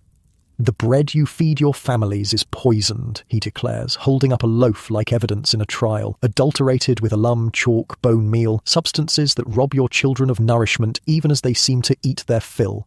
This is a food safety campaigner, one of many who emerged in the 1870s as public awareness of adulteration scandals grew. Their advocacy would eventually lead to the landmark Sale of Food and Drugs Act of 1875, establishing the first meaningful regulations against food fraud.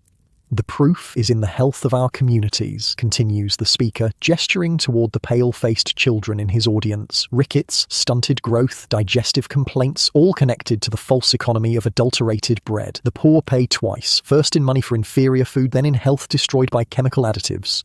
The crowd murmurs in agreement, many nodding with the weary knowledge of personal experience. Victorian working-class communities understood the health impacts of poor nutrition intimately, even if they lacked the scientific terminology to describe it. "Ask your baker if his bread is pure," challenges the speaker. "Demand to know what goes into the food your children eat. The honest tradesman will welcome such questions. Only the adulterators fear transparency." You slip past the gathering, feeling a complex mix of guilt and vindication. Having participated in adulteration at Barker's, however unwillingly, you understand both the economic pressures that drove the practice and its human consequences. Wilson's commitment to purer bread seems not just ethically superior, but increasingly aligned with public sentiment. At your lodging house, a slightly better establishment than you could afford on Barker's wages, you encounter another baker returning from his shift. His hollow cough and stooped posture mark him instantly as a veteran of the trade, though he can't be much past 35. "Wilson's, ain't you, sons?" he asks, recognizing the flour dust pattern peculiar to each bakehouse. "Heard they're not bad. Got proper ventilation, some say." "Better than most," you confirm. "Where do you work?" "Or Simmons, on Market Street." He coughs again, a wet, rattling sound that speaks of damaged lungs. Underground place, no windows, no air, doing it 20 years now. 20 years in a Victorian bakehouse might as well be a life sentence. Few survived that long without significant health damage, evidence of which stands before you in this man's wasted frame and laboured breathing. "You going to the union meeting Sunday?" you ask. He nods, then glances around habitually, checking for eavesdroppers, an ingrained caution from years when union activity could mean instant dismissal. Wouldn't miss it. Things are moving now. Manchester got their hours reduced. Liverpool's pushing for morning starts instead of midnight shifts. Will it really change anything? The question emerges from your deepest doubts. Can a trade so fundamentally exploitative ever truly reform? "Has to," he replies simply. "We're dying too fast otherwise. Even the masters are starting to see it. Dead bakers don't make bread." This grim pragmatism, recognizing that self-preservation aligned with economic necessity, underpinned much of Victorian labour reform. Improvements came not primarily from humanitarian impulses, but from the gradual recognition that workers' health represented economic value. "Some changes already happening," continues your neighbour, warming to the topic. "Medical officers inspecting bakeries now, newspapers publishing which shops use adulterants, public starting to care what goes in their bread." He's referring to the public health movement gaining momentum in the 1870s, spearheaded by medical professionals increasingly concerned about industrial conditions. Their investigations into bakeries, particularly the underground establishments with no ventilation or sanitation, generated sensational headlines that shocked middle-class readers. Dr. Hassal's reports in The Lancet named specific bakeries using alum and chalk, he continues, sent their business plummeting. That's hitting masters where it hurts, right in the pocket. The Lancet reports represented a new approach to food safety, using scientific analysis and public shame to force change where regulation had failed. By identifying specific businesses and their adulterants, these exposés created market consequences for dishonest practices. "Get some sleep," he advises as you reach your door. "You look dead on your feet. First months are always worse till your body adapts, if it adapts." This casual acknowledgement of mortality, the if that haunted every baker's career, was simply realistic in a trade where making it to 40 was considered a triumph of survival. Yet even this grim prognosis contained a hint of the changing times. First months are worst implied a future beyond the immediate suffering, a career that might continue, improvements that might come. Inside your small room, you collapse onto the narrow bed without bothering to remove your flour-covered clothes. Your body feels simultaneously leaden with fatigue and humming with pain. Aching joints, burning lungs, raw hands. Sleep ambushes you between one breath and the next, dragging you under into dreams filled with dough and fire. You wake disoriented in late afternoon, sunlight slanting through your grimy window at an unfamiliar angle. For a moment, panic grips you. Have you overslept? Missed your shift? Then reality reassembles itself. Wilson's Bakery, night shift, still hours before you need to return. Rising stiffly, you assess your physical state with the new awareness of someone who has begun to understand the true cost of their trade, the persistent tickle in your throat that signals the earliest stage of baker's lung, the calluses forming on your palms, replacing the raw blisters of your first days, the deepening stoop to your shoulders, the body already reshaping itself around the demands of the work. Are these adaptations or early warnings, the signs of a body learning to survive or beginning its slow surrender? In the Victorian bakery trade, this distinction often became clear only in retrospect, when a worker either reached improbable middle age or joined the statistics of premature mortality. Outside, Birmingham continues its industrial symphony, factory chimneys belching smoke into the perpetual haze that hangs over the city. Somewhere within this urban maze, union organisers prepare for Sunday's meeting, medical officers compile reports on unsanitary bakeries, and journalists investigate the latest adulteration scandal. The machinery of reform turns slowly but perceptibly, grinding toward a future where bread might be made without sacrificing those who make it. Sunday arrives with uncharacteristic sunshine breaking through Birmingham's perpetual industrial haze. For the first time since beginning bakery work, you have a full day without labour. Wilson's operation, progressive by the standards of the trade, closes from Saturday evening until Sunday night. This brief respite from the punishing schedule feels almost disorienting, your body clock so thoroughly trained to nocturnal work that daylight hours now seem strange and unfamiliar.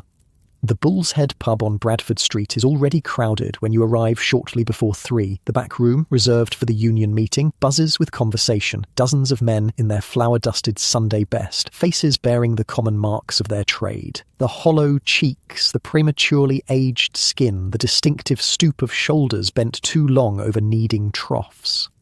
You spot familiar faces among the crowd. Harpreet from Barker's nods in recognition, a faint smile breaking his normally stoic expression. Thomas from Wilson's raises a glass in greeting. Even Foreman Phillips is present, though he keeps to the margins, his presence both surprising and significant. When Foreman, traditionally the enforcers of Master's harsh policies, began attending union meetings, it signalled shifting power dynamics in the trade. "Quite a turnout," comments a voice beside you. You turn to find Mrs. Parker, the union organiser who visited Barker's bakehouse. Today, she wears a formal dress rather than her working clothes, but her direct gaze and no-nonsense manner remain unchanged. "Word's spreading. 3 months ago, we'd have been lucky to get 15 men." The room quiets as a tall, thin man steps onto a wooden crate at the front. He introduces himself as Joseph Thorpe, secretary of the Birmingham branch of the Operative Bakers Association. His sunken cheeks and wheezing breath mark him as a career baker, though his articulate speech suggests education beyond what most workers received. "Brothers," he begins, voice surprisingly strong despite his frail appearance. "We gather today to continue our fight for the most basic dignities, reasonable hours, safe conditions, and bread untainted by adulterants that poison both maker and consumer." A murmur of agreement ripples through the crowd. These weren't radical demands in the context of 1870s labour politics, merely the extension to bakers of protections already granted to many other trades. Reports from Manchester confirm the success of their limited hours campaign, continues Thorpe. Bakers there now work no more than 12 hours daily, with a full day's rest on Sunday. He pauses as appreciative murmurs rise from the crowd. Liverpool follows close behind, with discussions of shifting start times from midnight to early morning, allowing men to work with God's light rather than in perpetual darkness. The achievements he describes, trivial by modern standards, represented revolutionary improvements for Victorian bakers accustomed to 16 or 18-hour shifts in subterranean workrooms. The very concept of limited working hours, of time existing beyond labour, was transformative in a trade where work and life had traditionally been indistinguishable. "Birmingham must not fall behind," Thorpe declares. "We propose a coordinated campaign across all major bakeries, a unified demand for 12-hour maximum shifts, mandatory Sunday closing, and weekly health inspections of all premises." This last point, health inspections, reflected growing public concern about bakery conditions following scandalous exposés in medical journals and newspapers. The invisible suffering of bakers had finally become visible to middle-class consumers, creating unprecedented leverage for reform. "Unity is essential," emphasises Thorpe. "When one bakery strikes alone, the master simply replaces them. When all strike together, bread production stops throughout Birmingham. No master can replace every skilled baker simultaneously." This strategy, coordinated action across an entire trade, represented a maturing of labour tactics beyond the isolated, easily crushed strikes of earlier decades. By the 1870s, bakers were learning from successful campaigns in other industries, adopting their methods and organisational structures. After Thorpe's opening speech, various bakers rise to share reports from their establishments. The picture that emerges shows an industry in transition, some bakeries still operating under brutal conditions reminiscent of earlier decades, others beginning to implement reforms in response to market pressures and changing public sentiment. A baker from Johnson's describes newly installed ventilation systems that have reduced coal smoke in their work area. Another, from Simmons, reports that their underground bakehouse is being relocated to a ground floor facility with windows, a fundamental improvement in working conditions. A third describes how his master has stopped using alum after losing customers to competitors advertising pure bread. Each small victory receives enthusiastic approval from the crowd. These incremental improvements scattered across Birmingham's bakeries suggest a turning tide, the first hints of a future where the trade might become something other than a slow death sentence. The meeting continues with practical matters: dues collection, communication networks, strategies for approaching resistant master bakers. You contribute your own observations about the differences between Barker's traditional operation and Wilson's more progressive approach, providing concrete examples of how improved conditions benefit both workers and product quality. As the formal proceedings conclude and the gathering shifts towards social drinking, you find yourself in conversation with an older baker, a man in his 50s, ancient by the standards of the trade. His survival to such an age marks him as exceptional, a living testament to either remarkable constitution or unusual working conditions. 40 years I've been baking, he tells you, nursing a half pint of mild ale. Started as an apprentice when Victoria was newly crowned. Seen it all? I have. How did you survive so long, you ask, the question emerging from genuine wonder. Few bakers from his generation lived to tell their tales.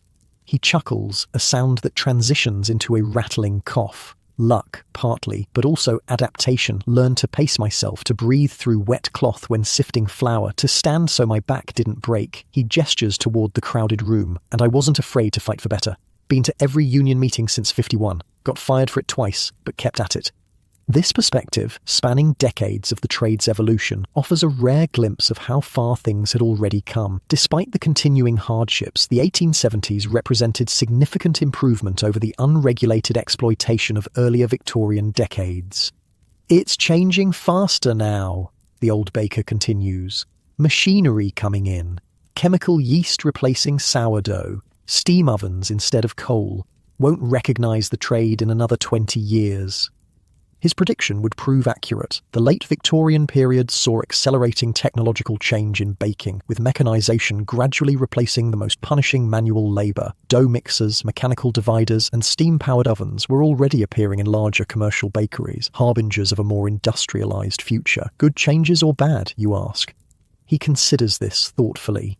Both, I expect. Machines save backs but take jobs. Chemical additives may be safer than the old adulterants, but are they truly food? Progress isn't simple. He drains his glass. But I'll tell you this, no baker should die at 40 from his trade. If machines and chemicals prevent that, I'm for them. This pragmatic view, valuing survival over tradition, was common among workers who had experienced the full brutality of Victorian baking firsthand. For them, romantic notions of artisanal craft held little appeal compared to the prospect of reaching old age with functioning lungs. As the meeting disbands, you step outside into the late afternoon sunshine. Birmingham's Sunday quiet, the relative hush of reduced industrial activity, feels almost eerie after the constant clamour of weekdays. Factory chimneys still smoke, but less aggressively. Streets, normally thronged with carts and wagons, are navigable on foot. Even the air seems marginally cleaner, though the perpetual coal smoke haze never truly dissipates.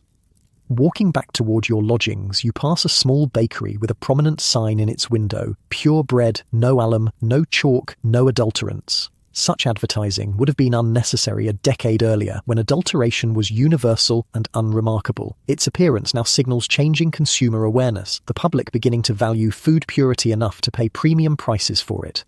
Nearby, a more traditional bakery sports a different notice: fresh bread all day, baked on premises. This too represents evolving market conditions. As concerns about bakehouse conditions spread through newspaper exposés, consumers increasingly distinguished between bread made in visible, above-ground bakeries and that produced in unseen cellars. Transparency itself had become a selling point. Even the physical infrastructure of Birmingham's baking industry shows signs of transformation. New bakeries increasingly occupy ground floor premises with windows and ventilation, partly from growing regulatory pressure, partly from bakers' own demands, partly from changing consumer expectations. The subterranean bakehouse, though still common, is gradually becoming obsolete.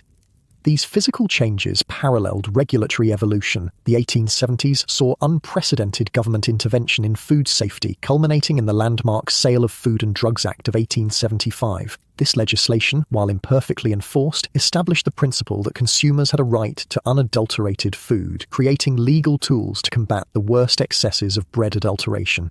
Equally significant were the public health acts of the same period, which empowered local authorities to inspect workplaces for sanitary conditions. Bakeries, long exempted from oversight that applied to other industries, increasingly faced scrutiny from medical officers with power to demand improvements or close dangerous establishments. The technological frontier was advancing as well. Passing Harrison's agricultural implement works, you glimpse through open doors a mechanical dough mixer under construction, a cast-iron behemoth designed to replace the punishing manual labour that broke bakers' bodies.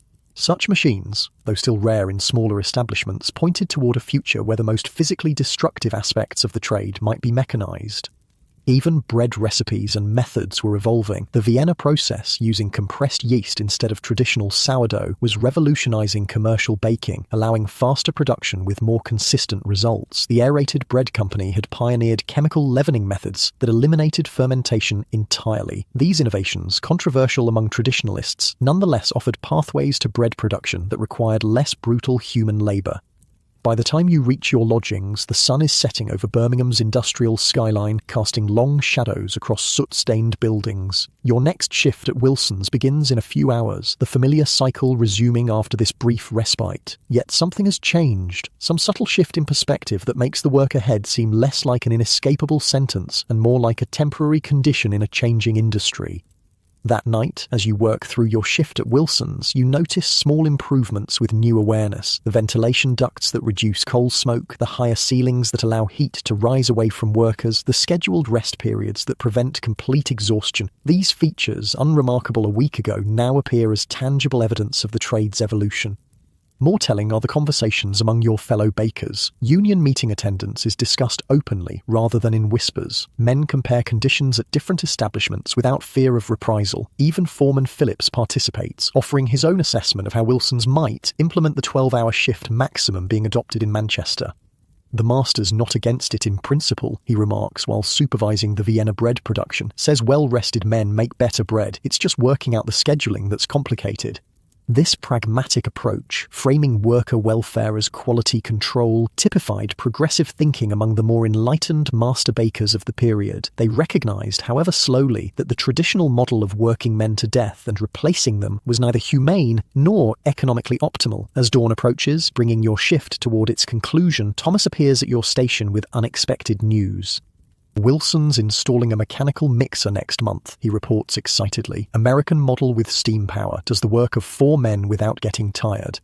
The announcement generates mixed reactions among the bakers, enthusiasm for reduced physical labor competing with anxiety about potential job losses. This tension between technological progress and employment security would define much of the trade's subsequent evolution, as machines gradually assumed the most punishing aspects of bread production. Will they need fewer men? Asks young Arthur, voicing the concern foremost in many minds. Wilson says no, replies Thomas. Same number of men, but focused on shaping and baking rather than mixing. Says it'll let us make more fancy breads where the real profit is.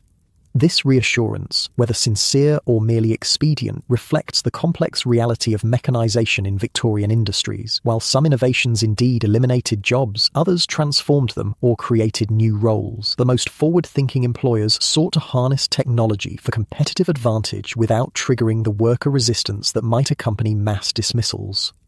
By the time your shift ends, morning light filters through Wilson's windows, illuminating flower motes dancing in the air, still present despite improved ventilation, still coating lungs with their silica payload. The fundamental hazards of the trade remain, mitigated but not eliminated by incremental reforms and technological advances.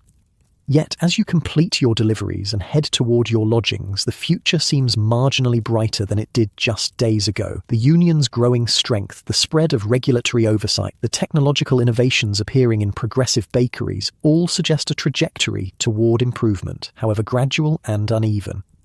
That trajectory would indeed continue through the remaining decades of the Victorian era. By the century's end, much of what defined the trade in the 1870s had evolved beyond recognition. Mechanical mixers and dividers replaced the most punishing manual labour. Above-ground bakeries, with proper ventilation, became the norm rather than the exception. Working hours shortened to more sustainable levels, with shifts rarely exceeding 12 hours and Sunday closing increasingly common. Food safety regulation matured as well, with more effective enforcement mechanisms and scientific testing methods. Bread adulteration, though never entirely eliminated, declined significantly as consumer awareness grew and legal penalties increased. The most dangerous additives, alum chief among them, largely disappeared from commercial production. Most significantly, baker mortality improved. While the trade remained physically demanding, the combination of better conditions, reduced hours, and mechanization of the most damaging tasks meant that bakers increasingly survived to see 40, 50, even 60 years of age. The profession gradually ceased being a virtual death sentence, becoming instead a sustainable, if still challenging, lifelong occupation. For the individual baker in 1875, these future improvements remained distant prospects rather than immediate realities. The daily experience still involved punishing labour, harmful conditions, and uncertain longevity. Yet the seeds of change were visibly sprouting, offering tangible hope that the trade might eventually become something other than a slow form of suicide. As you drift towards sleep in your narrow lodging house bed, your body aching with familiar pains, but your mind processing new possibilities, Birmingham's industrial symphony continues outside, the clanging of metal, the hiss of steam, the rumble of cartwheels on cobblestones. Within this urban cacophony, the sound of bread being made remains constant, the essential industry that feeds all others gradually being transformed by the same forces reshaping Victorian society itself. The bakeries of the future, with their machinery, ventilation, regulated hours, and safety standards, exist now only as prototypes and proposals, glimpsed in union meetings and progressive establishments like Wilson's. Yet their outlines are becoming clearer, their eventual arrival more certain. The Victorian baker's harsh world is beginning its slow evolution towards something more sustainable, more humane, a transformation as gradual but as inevitable as the rising of well-made dough. And as you finally surrender to exhaustion, your flour-dusted clothes still carrying the yeasty aroma of the bakehouse, you become part of that evolution. One more baker navigating the transition between bread-making's brutal past and its more promising future. Your eyes grow heavy, your breathing deepens, and you slip away into dreams no longer filled with fire and drudgery, but with the simple satisfaction of work that might someday be just work, not a sentence to early death.